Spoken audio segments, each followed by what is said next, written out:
이 목회자가 설교 본문을 어떻게 준비할 것 같습니까? 매주 또 일주일이면 몇 번씩 설교하는데 매번 본문이 있어야 되잖아요.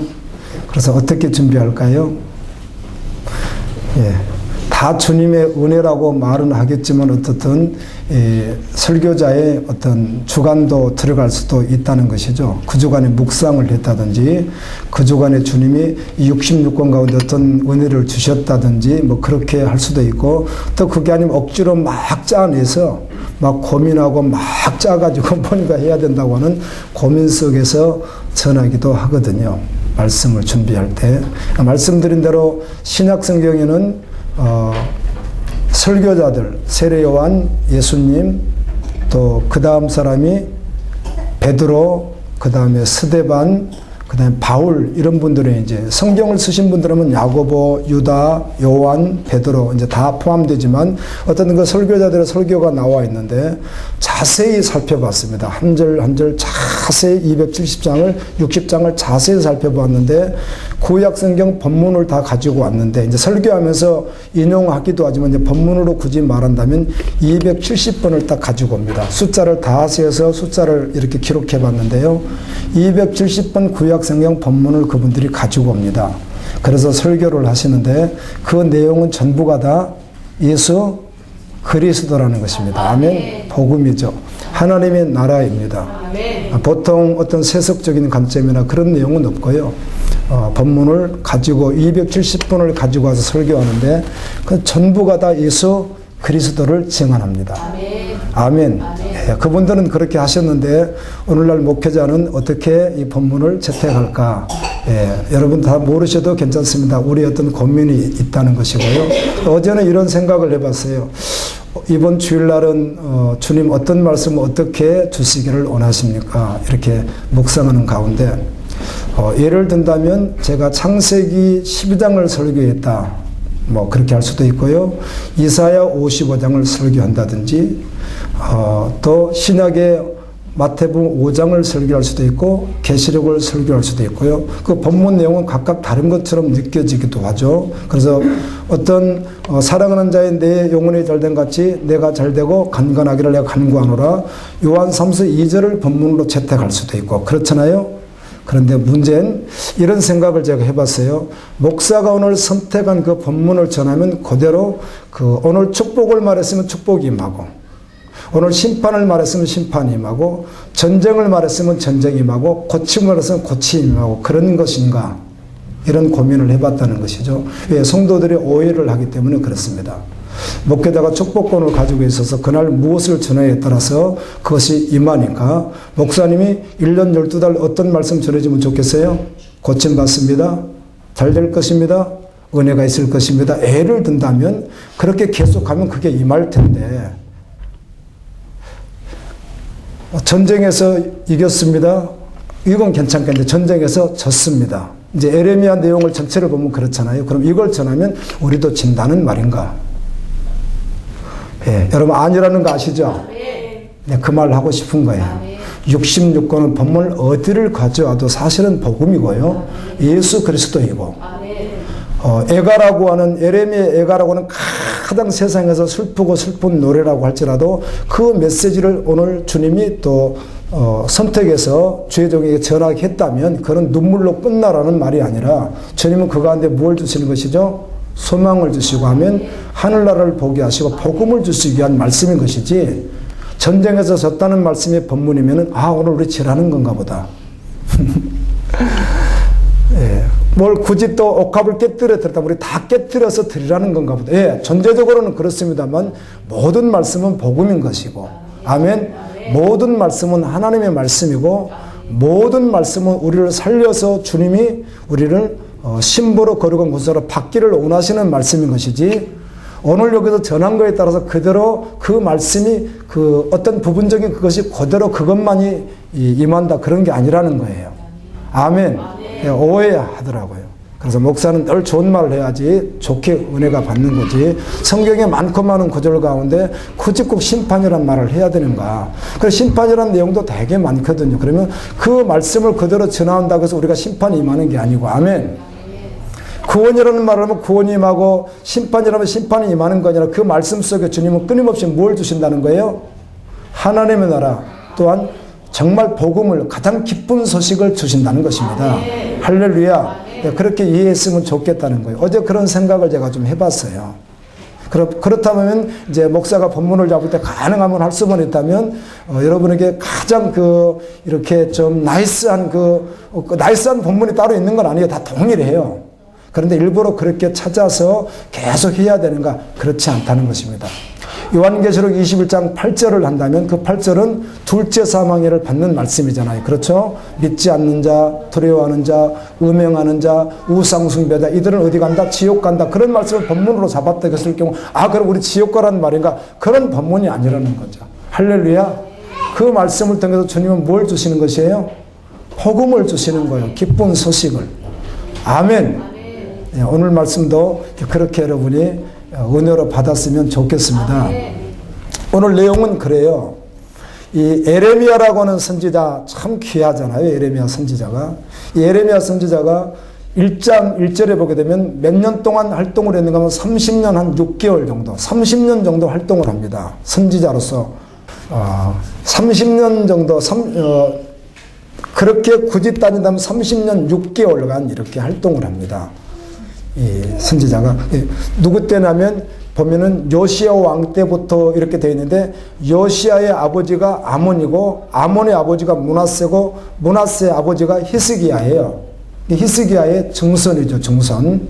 히스기야 정선 때부터 마지막 시드기야 왕까지 여호아스, 여호야김, 여호야긴 그 다음에 시드기야 이렇게 해가지고 마지막까지 30년 6개월간 활동을 하는데요. 여러분 역대하를 묵상하셔서 함께 나누고 싶은 것이 있다면 히스기야가 왕이 된 후에 유월절을 지키고 종교개혁을 다 일으키고 그리고 예루살렘에서 하나님께 유월절을 지키는데 본인들은 다 지켰어요. 그런데 그때 지키지 못한 분들을 위해서 한 달 뒤에 또 한 번 더 지키도록 배려를 하잖아요. 그때 북쪽 이스라엘 사람들을 초청을 합니다. 왜 그렇게 했죠? 히스기야 때는 히스기야가 12번째 왕인데 북쪽의 19번째 마지막 왕이었던 호세아가 아수르에서 망하고 난 후니까 실제로는 왕이 없습니다. 아수르의 통치를 받고 있던 때거든요. 그때가 이미 나라가 망한 후예요. 그래서 히스기야가 그들을 초청했던 것이잖아요. 유월절을 지키러 오라 했더니 일부는 오고 일부는 오지 않고 비웃고 조롱하고 그렇게 했죠. 우리는 가지 않겠다. 그런데 주님의 은혜를 위해서 오라 했더니 남은 자들, 이제 믿음의 사람들이 와서 유월절을 참여하기도 합니다. 이제 그렇게 시대가 지나갔습니다. 북쪽이 이미 끝이 나고 남쪽도 과도기적인데 지금 오늘 말씀은 시드기야가 11년 동안 통치하는데 10년 되었을 때입니다. 그런데 이미 1년 전부터 바벨론이 계속 공격을 했습니다. 계속 공격을 했기 때문에 이스라엘이 늘 불안한 상태에 있었고요. 이제 1년쯤 남겨놓고는 아예 그냥 정복만 하지 않았지 그들을 에워싸고 있을 때예요. 바로 그때 에레미야가 시대 뜰에 갇혀 있습니다. 근데 시대 뜰은 사령부 뜰로 보시면 되는 거예요. 사령부 뜰. 아주 그러니까 위험 있는 곳이죠. 그냥 말단이 들어가는 곳이 아니고요. 특별히 사령부 이렇게 감옥에 갇혀 있는 것이거든요. 근데 에레미야가 왜 들어갔는가 오늘 3절부터 5절까지 기록이 되어 있습니다. 에레미야는 이렇게 설교를 했습니다. 왕이요? 왕위는 전쟁에서 질 것입니다. 왕은 잡혀갈 것입니다. 이렇게 설교를 했어요. 그러면 물을게요. 그때 에레미야가 왕은 이길 것입니다. 왕은 승리할 것이라면 승리하나요? 그럼 에레미야가 이왕 설교할 거를 당신은 집니다 이렇게 설교해 줘야 돼요? 아니면 이긴다고 설교해 줘야 돼요? 어떻게 해주면 좋을까요? 중요한 사실은 에레미야가 설교할 때 에레미야 감정이 들어간 것도 아니고 에레미야 어떤 생각이 들어간 것이 아닙니다. 사람 앞에서 한 것도 아니라 하나님이 하시라고 주신 귀한 그 말씀을 그냥 통로돼서 온전히 하나님을 대신해서 전한 것이지. 그러면 에레미야가 인간이니까 좋은 말로 바꿀 수 있죠. 우리는 이길 수 있습니다. 노력하면 가능합니다. 이렇게 하는데 이렇게 되면 하나님 말씀이 아니잖아요. 이해되신가요? 오늘날 설교자들이 얼마든지 실수할 수 있는 부분이라는 거죠, 이것이. 실수할 수 있는 부분이요. 자기 감정, 자기 생각, 자기 옳은 대로 전하는 것이 아니라 말씀을 그대로 가감없이 전하는 거예요. 아멘입니다. 그렇지만 하나님 말씀을 받아야 되는 시드기야가 받지 못한 거예요. 그 말씀을. 그래서 가두라 이렇게 한 거예요. 39장에 보게 되면 바벨론 느부갓네살 왕이 신기하게도 은혜를 베풉니다. 그때가 1년이 지난 후거든요.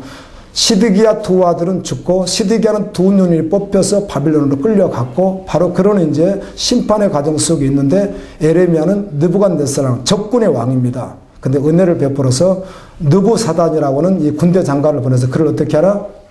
그 감옥에서 나오게 해서 대우를 잘 해주라 이렇게 하는 말씀이 있습니다. 1년 동안 이제 감옥에 갇히게 됩니다. 자, 이런 상황 속에 있는데, 자, 이스라엘이 망해서 끝이 납니다. 사실은 70년 후에 회복한다는 주님의 약속의 말씀이 있죠. 근데 그때 하나님께서 에레미야에게 말씀이 임하는 거예요. 이렇게 하는 겁니다. 조금 있으면, 너 감옥에 있을 때 조금 있으면 너희 사촌 동생, 숙부의 아들이니까 사촌 동생이겠죠. 사촌 동생은 형일 수는 있겠지만 아무튼 사촌이 너에게 땅을 사라고 올 것이다. 그 땅은 베냐민 지파에 있는 아나돗이라는 땅인데 그것은 에레미야 고향이에요. 에레미야가 태어난 곳이거든요. 잘 아는 지역이에요. 그 지역을. 그런데 그 땅을 사라고 올 것이다. 다 지금 망해가는데 나라가 바벨론화 돼버리는 것인데 그 땅을 사라고 올 것이다. 자, 인간편으로 보면 사면 어리석은 일이죠. 그 다 망해가는 땅 사면 안 되잖아요. 그런데 사라고 하는 거예요. 예레미야가 믿음으로 받습니다. 그럼 그 땅을 오늘 보면 은 70세계를 주고 땅을 사는데 사고 난 후에 얼마나 철저하게 계약을 하는지 몰라요. 도장을 찍고 그걸 또 인봉을 하고 또 맡기고 또 증인을 세우고 또 자기가 한보 갖고 또 한보 주고 이렇게 해가지고 아주 철저하게 이건 분명히 내가 샀다고 하는 아주 두말할 수 없게 어느 누구도 변명할 수 없도록 법적으로 완전 조치를 다 취합니다. 이 땅은 내가 샀습니다. 자, 이 말씀이 오늘 말씀이요. 예수님께서 왜 이 말씀을 에레미야를 통해서 이렇게 기록하게 하셨을까 하는 것입니다. 이 시대에 왜 이 말씀을 기록하셔서 오늘 우리에게 주시느냐 하는 것이죠. 다 망해가는 땅. 전쟁에서 막 쑥대밭이 될 것이고 조공은 또 다 걷어갈 거 아니겠어요? 농사를 지어도 다 또 조공으로 또 바쳐야 될 것이고 그들이 또 어떻게 갈지에 갈지 알 수 없는 바로 그 땅. 에레미야는 70년 후에 하나님께서 다시 회복한다는 그 말씀을 확실히 믿는 사람이에요. 아멘. 이 말씀은 하나님의 언약을 믿는 사람이에요. 환경이나 상황이나 살아가는 어떤 조건을 믿는 것이 아니라 하나님의 언약의 약속을 믿는 사람이에요. 이 말은 이제 다시 말한다면 보이는 세상에서 우리가 살고 있지만 약속하신 영원한 하나님의 나라를 믿는 거예요. 거룩한 성 새 예루살렘을 믿는 것이에요. 히브리서 11장에 보게 되면 믿음은 바라는 것들의 실상이요 보지 못하는 것들의 증거라고 하는 말씀을 그 내용이 다른 내용이 아니고 뭘 건물을 짓고 기도해서 뭐 청산을 그리고 이런 내용이 아니라 그 말씀은 계속 그 11장가 있잖아요. 그 말씀은 믿음의 사람들이 한결같이 어디를 바라봤다는 거예요? 하나님의 나라를 바라봤는데 이 땅에서는 나그네로 거루민으로 살았다는 거예요. 그런데 두 번 나옵니다. 하나님이 예비하신 성이 있다. 아멘. 하나님 예비한 성, 하나님 예비한 성 이렇게 두 번 히브리서 11장에 기록되어 있는데 바로 그곳이 어디예요? 거룩한 성 새 예루살렘이죠. 예루살렘. 예, 그것을 계속 바라보는 거예요. 아직 보지 못해서 그런 믿음은 바라는 것들의 실상이 보지 못하는 것들의 정말 증거처럼 그들은 세상에서 나그네로 거루민으로 살았다는 것이죠. 이 말씀 주님이 하고 싶은 거죠. 이 말씀과 함께요. 그 성경에 몇 가지 비슷한 유형과 반대적인 요소들이 있는 말씀이 있습니다. 먼저는 창세기 25장에 보게 되면 이삭의 아들 야곱과 에서가 있습니다. 그렇죠? 그런데 에서가 배가 고픈데 어느 정도 고팠느냐 죽을 것 같이 고팠는지 아무튼 배가 너무 고프니까 뭘 팔아버리죠? 장자권을 팥죽 한 그릇에 팔아버립니다. 밥 한 그릇에 장자권을 팔아버립니다. 그게 뭘까? 그런데 이걸 히브리서에서는 정확하게 증언해 줍니다. 12장 15절 16절 이렇게 말씀 보게 되면 그렇게 증언해 주는데 이렇게 합니다. 이 시대에도 음행하는 자와 이 망령되다고 합니다. 음행하는 자를 이와 같이 팥죽 한 그릇에 장작분을 팔아버린 에사와 같이 망령자가 되지 말라고 아멘 이렇게 증언해 주는 말씀이 있습니다. 예, 사야 될 것이 있고 사지 말아야 될 것이 있다는 것입니다. 예수님께서 이 땅에 있는 우리 모든 사람들에게 하나님의 나라 주시기를 원하셨어요. 그 말씀 가운데 천국 비유를 말씀하시면서 마태복음 13장 44절에서 천국 비유를 말씀하시면서 너무 잘 아는 말씀이잖아요. 천국은 마치 밭에 감추인 보화와 같으니 아멘. 이를 발견한 사람이 아주 기뻐해서 집으로 돌아가서 자기의 모든 것을 다 팔아서 무엇을 샀느니라? 그 밭을 샀느니라. 천국을 발견한 사람은 다 팔아서 그 밭을 샀느니라. 이런 말씀이 있습니다. 세상이 볼 때는 어리석게 보이고 이해할 수 없지만 믿음의 사람들은 보이지 않는 하나님의 나라를 위해서 자신의 모든 것을 다 파는 것이에요.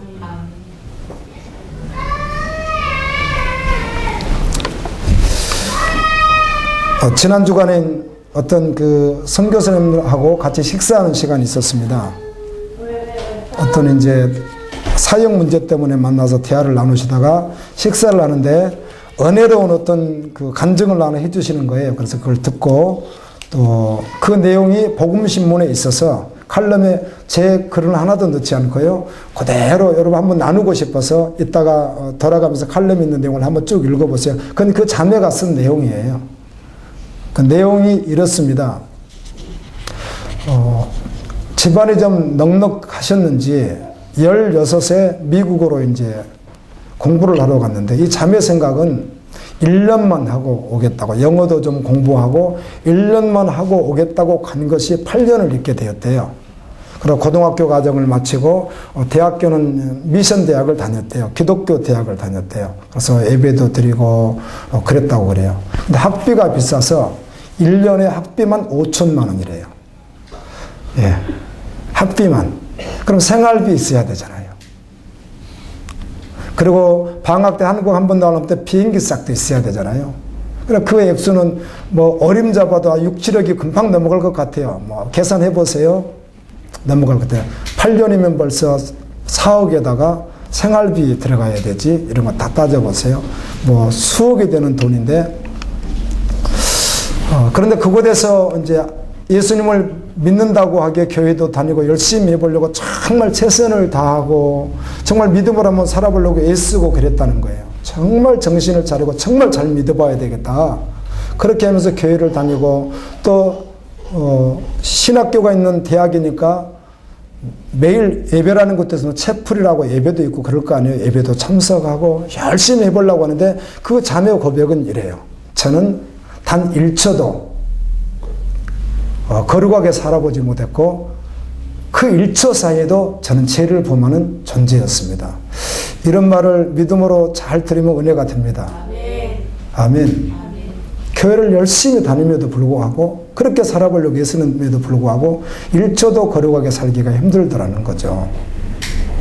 그런데 어떤 계기가 되어서 그 선교사님 딸을 통해서 또 함께 은혜를 나누다가 이렇게 복음을 이렇게 또 만나게 되고 이제 그런 계기가 된 거예요, 이분이. 근데 하나님이 한국으로 부르신 거예요. 그러니까 비행기 타고 오는데 비행기 안에서 이런 생각이 들더래요. 하나님, 굳이 나를 한국에서 그렇게 쓰시려고 하셨다면 그렇게 돈 많이 들어서 미국까지 보내지 마시고 한국에 있다가 쓰시지. 돈도 많이 투자하고 시간도 많이 투자했는데요. 왜 그런가 하면 그분이 지금 28이 되셨는데 여자 자매님이 이분이 기독교 그 대학이 있습니다. 어린이를 이렇게 선교사로 키우는 대학이 있는데 월급을 안 줍니다. 거기 있는 동안 평생 주지 않습니다.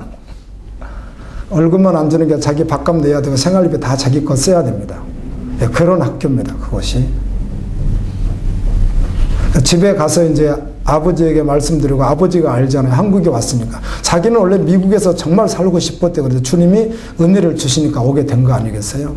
그걸 다 내려놓고 생활비 자기가 내야 되는, 믿음으로 구해야 되는 그 학교에서 월급은 전혀 받지 않고 영어 교사로 있는데 아버지가요. 그 집은 어떤 집인지 모르겠어요. 시골집인지 도시집, 그건 전 모르겠고요. 문짝을 떼가지고요, 아버지가. 그 딸이 그렇게 됐다고 하니까 너무 이분이 화가 나가지고 견딜 수 없어가지고요. 문짝을 떼가지고 던져버리더래요.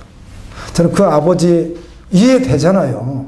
예수님도 믿지 않는데 그 정말 오기야 금이야 키운 그 귀중한 딸을 미국에 한 달에, 1년에 학비만 5천만 원씩 들여가지고 공부를 8년을 시켜놨더니 이제 잘 될 줄 알았는데 한국에 돌아와가지고 월급도 받지 않는 저 시골 촌구석에 들어가가지고 그 아주 조그만 학교에서 월급도 받지 않고 그걸 살고 있다고 하니까 아버지 입장에서 문짝 떼서 던질만 하죠.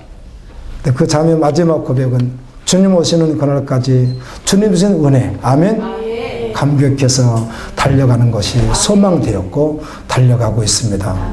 그분이 그렇게 안 하면서 그런 고백을 하면 뭐 이중성으로 우리가 들을 수 있는데 실제 거기 있으면서 고백을 하니까 은혜가 정말 되는 거예요. 와, 정말 은혜가 된다. 마태복음 26장에 보게 되면 예수님께서 이제 잡히실 시간이 된 거예요. 1절부터 쭉 보게 되면 대제사장들, 종교 지도자들이 모여서 이제는 예수를 잡아야 되겠다. 이제는 죽여야 되겠다. 이렇게 이제 논의하는 내용이 나옵니다. 그리고 잠깐 가운데 샌드위치 안에 있는 꼭 무슨 맛있는 그 잼과 같이 이렇게 남겨놓고 그 다음 부분이 뭐가 나와 있는가 하면 가룟 유다가, 예수님의 제자였던 가룟 유다가 그 대제사장들에 가가지고 은 30에 예수님을 팔아먹는 장면이 나옵니다. 그런데 그 가운데 신기하게 샌드위치에 정말 아주 가장 귀중한 그 알맹이와 같은 말씀이 있습니다. 저는 성경을 볼 때마다 이런 은혜를 주님이 주시더라고요. 분명히 마태가 기록했습니다. 그런데 그 기록한 말씀은 주님은 전능하시잖아요. 창세전에 이미 계획하신 말씀을 기록한 것이거든요. 아멘. 아멘. 뭐 즉흥적으로 우리가 오늘 감동받아서 써야 되겠다, 그렇게 쓰신 말씀이 아니잖아요. 마태가 이때가 꼭 필요해서 써야 돼, 그렇게 쓴 말씀이 아니라 하나님은 영원전부터 그리스도를 통하여 우리를 구원하기 위하여, 아멘, 계획하신 그 말씀, 그때가 돼서 기록하신 거 아니에요. 그렇다면 그 문장 속에 주님의 의도가, 여러 의도가 우리가 다 찾아내지 못할 뿐이지 굉장한 의도들이 있을 거라는 거예요. 근데 앞에서 예수님을 잡아 죽이려고 하는 자들, 예수님을 배반해서 예수님의 12제자였는데 그 재정부, 돈을 맡고 있었던 사람, 여전히 정말 주님을 믿지 못하고 돈이 전부였던 그 사람이 예수님을 은 30에 팔아먹는 그 사이에 나와 있는 내용, 여러분 너무 잘 아는 내용이잖아요. 어떤 여인이 베다니 문둥이 시몬의 집, 베다니 가봤더니요, 예루살렘에서, 이게 예루살렘이면 이렇게 보면 산 넘어 있는데요, 걸어서 하면 그래도 8km는 될 것 같아요. 예수님은 예루살렘 입성하신 후에 주로 여기서 말씀을 전하고 다시 베다니에서 주무시고 또 와서 말씀을 전하고 또 베다니에서 주무시고 그러셨어요. 그 베다니가 나사로, 마리아, 마르다 집이 있는 마을이거든요. 친근하잖아요, 그 말이. 근데 그곳에 문둥이 시몬의 집에 가서 예수님이 식사를 하시는데 이 여인 하나가 방에 들어오는 거예요. 이 말씀이 마가복음과 요한복음 조금 다르게 기록되어 있지만 같이 다 복합해서 말을 한다면 이 여인이 들어와서 막 웁니다. 우니까 예수님 이 발밑에 엎드려서 우니까 예수님 발이 있는데 눈물이 막 떨어지는 거예요. 얼마나 울어. 여러분 많이 울면 눈물 많이 나옵니다. 얼마나 울었는지 눈물이 막 예수님 발에 떨어지는 것을 자기 머리카락으로 발을 다 이렇게 씻으면 예수님의 발을. 그리고 자기가 가지고 온 향유, 나드라고 되어 있습니다. 아주 귀한. 야가서에 보면 나드 향이 나오거든요.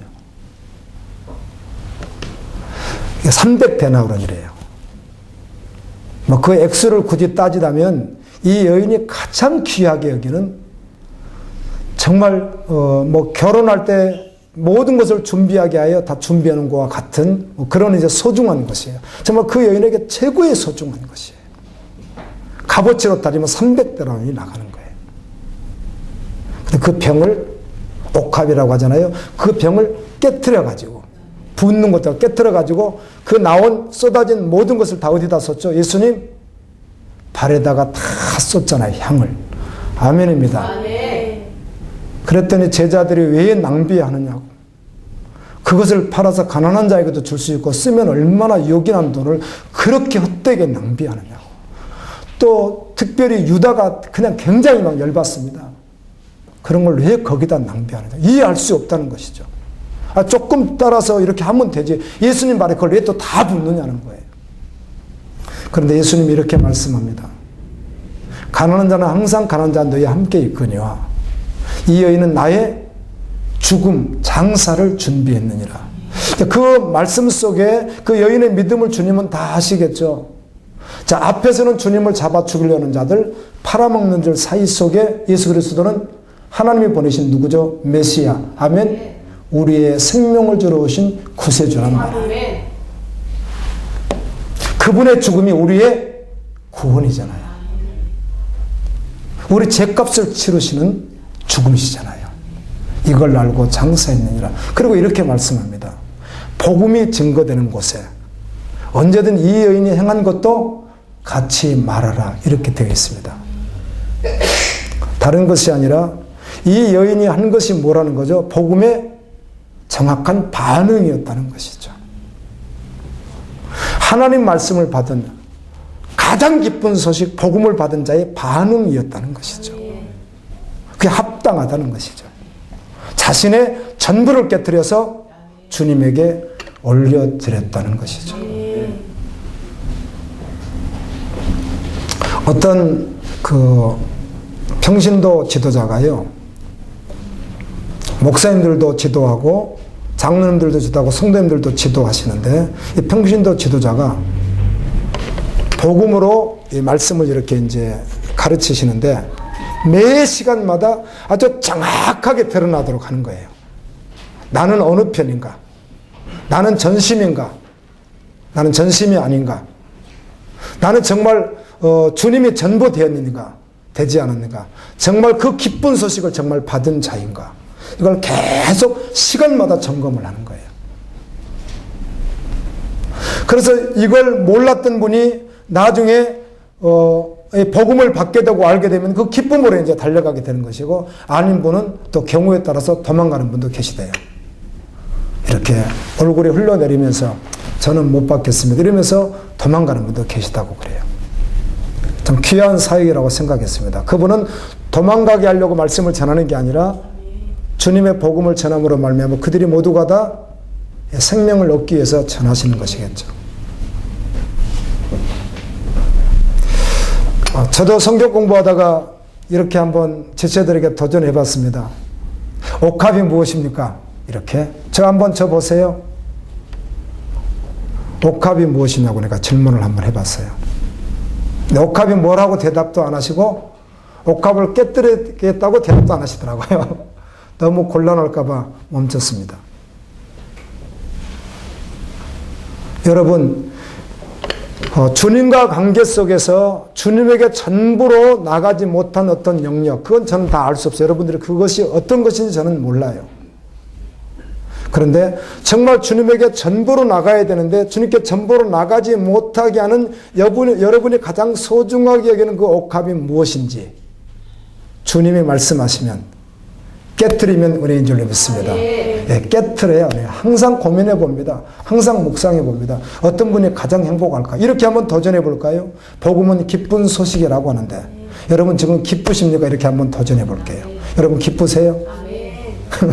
정말 기쁘시냐고요? 정서적으로 감정적으로 기쁘지 않을 수 있는데 그래도 전제적으로 기쁘세요? 정말 기쁘십니까? 복음은 기쁜 소식을 받은 것이잖아요. 누가 가장 기쁠까? 누가 가장 행복할까? 정말 주님에게요. 할 수만 해도 트럭만큼도 남김없이 전부로 부어드린 하나님의 사람들. 아멘. 그리고 그게 전제돼서 걸어가는 사람들이 가장 행복하겠구나. 이 사람들이 가장 복되겠구나. 어제는 어떤 집사님 부부가 교회를 정하지 못한 지가 지금 1년도 넘었대요. 못 정했대요, 아직도. 그런다고 목사님 어떻게 정할까요? 저 멀리 사시는 분이에요. 이 지역에 있는 분이 아니고 못 정했다는 거예요. 아니, 그래서 제가 이렇게 너무 그렇게 고민하지 마시고 그 믿음으로 주변에 있는 가까운 게 있으면 가십시오. 그러나 분별은 하셔야 되니까 가셔서 헌신도 봉사도 하실 수는 있으나 정말 주님 앞에 깨어 있어야 되는 것도 과제입니다. 근데 왜 그런가 하면 이분이 자기가 신실하다고, 그 지역에서 가장 신실하다는 교회를 가게 되어서 정말 신실하다고 다녔는데 이 목사님이 비트코인에 빠졌어요. 그래서 지금 돈을 막 버는 일을 해요. 돈을요. 그래 그 교인들하고 그걸 내 가지고 돈을 막 버는, 지금도 번대요. 돈을요. 비트코인, 그건 가상화폐라 그래서 엄밀히 말하면 불로소득이고 증권하고도 또 다르잖아요. 현재로는 아무것도 없는 공중에 띄워놓고 서로 장난쳐가지고 돈 가져가는 거란 말이에요. 비트코인이. 뭐 저는 설명을 그렇게 하고 싶어요. 현재로는 그렇잖아요. 뭐 어디 투자해서 건축을 하고 어떤 재생산을 하고 그게 아니잖아요. 그냥 돈 모아서 가져가자 이거잖아요. 근데 거기에 이분이 빠져가지고 아주 심하게 그걸 너무 하고 있어서 그분을 이제 복음을 만났으면 좋겠다고 다른 분들하고 같이 이렇게 기도하고 있습니다. 만나기도 하고 또 선교사님과 같이 그분 만나서 이렇게 또 인도하려고 이렇게 하고 있는 중인데 하여튼 거기에 너무 빠져서 이분이 좀 나오시게 된 거예요. 정말 죄송하지만 그러면 집사님, 한국교회 어디가 그렇지 않을까요? 비트코인만이요? 우리 안 들어가 봤잖아요. 정말 주님이 전부 되지 않으면 어렵습니다. 명성교회는 어떡하고요? 그런 교회가 한두 교회, 한국 대부분이 그럴 텐데요. 겉으로만 말하지 않지 속으로 들어가면 대부분 그럴 텐데요. 깨끗한 교회 찾기 어려울 거예요. 어디가 깨끗하겠어요? 한국 어떤 분이 깨끗한 분이 얼마나 있겠어요? 네, 그런 시대에 우리가 살고 있습니다. 그래서 지금은 2000년 아니면 성경에서 말하는 교회 모습과 지금은 열방의 교회 모습은 너무 많이 차이가 나기 때문에 혼동하는 것이거든요. 너무 많이 차이가 나거든요. 비슷하지 않습니다. 그런데 비슷한 하나님의 사람들이 계시죠. 아멘. 아니면 그들과 같이 달려가는 전제된 분들이 계십니다. 그러나 대부분 전체적으로 이렇게 둥글둥글하게 봤을 경우는 그때 모습과 지금 너무 달라져 있어서 혼동하는 거예요. 이때도 정신 차려야 됩니다. 우리 편에선 그걸 보고 기도해야 되고 비난하고 비평할 수 있는 게 아니잖아요. 기도하고 불쌍히 여기되 우리 편에서는 증인되는데 전부 돼야 된단 말이에요. 지금 다 망해가는 이스라엘이 완전히 파괴돼서 그 전쟁 한번 하면 어때요? 막 쑥대밭 만들잖아요. 피비린내 나잖아요. 그리고 또 아낙네들 잡아가잖아요. 농사 지어놓으면 저공으로도 다 뺏어가잖아요. 언제 이 땅을 내 것으로 쓸 수도 모르잖아요. 그러나 주님 70년 만에 회복되라는 약속을 에레미야에게 했거든요. 에레미야는 믿는 것이죠. 하나님 약속을 믿는 것이죠. 그래서 아무도 거들떠보지도 않는 그것을 사는 것이죠. 바로 하나님의 나라가 그런 거 아니겠어요? 부활을 발견한 자는 자신을 다 들여서 사는 것이기 때문에 그래요. 여러분 그 옥합 정말 깨뜨리면 깨뜨릴수록 가장 행복한 사람이라고 저는 의심하지 않습니다. 조금도 남김없이. 주님이 오늘 우리에게 주시고자 하는 말씀은 내가 너를 전부로 사랑한다는 거예요. 그 전부로 사랑하는 그 사랑을 우리도 좀 어떻게 말한다면 너희들 좀 더 알았으면 좋겠다. 그 편에서 우리 편에서 주께 나아가는 표현의 양식이 있다면 그것이 무엇이에요? 전부로 나가는 것이죠. 주님이면 전부입니다. 아멘. 같이 한번 말씀 기억하면서 기도했으면 좋겠습니다. 네, 주님 사겠습니다. 모든 것을 다 팔아 주님이 약속하신 것들을 사겠습니다. 전보로 사겠습니다. 같이 한번 기도하며 나갔으면 좋겠습니다. 다 같이 기도합니다. 거룩하신 하나님,